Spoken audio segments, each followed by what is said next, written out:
What is grammar. So guys, grammar होता क्या है? तो आज हम इसके बारे में डिस्कस करेंगे। आज की हमारी वीडियो टोटली इसी के ऊपर बेस्ड है। हमने आज तक सभी ग्रामेटिकल टॉपिक्स पर वीडियोस बनाई हैं, लेकिन क्या आपको पता है कि ग्रामर होता क्या है? सो आज की वीडियो में हम इसी के बारे में डिस्कस करेंगे।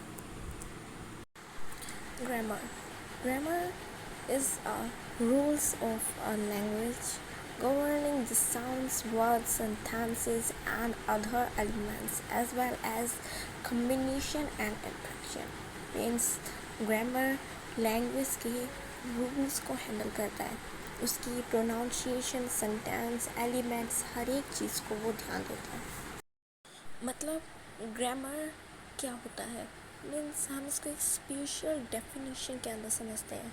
The study of the way words are used to make sentences.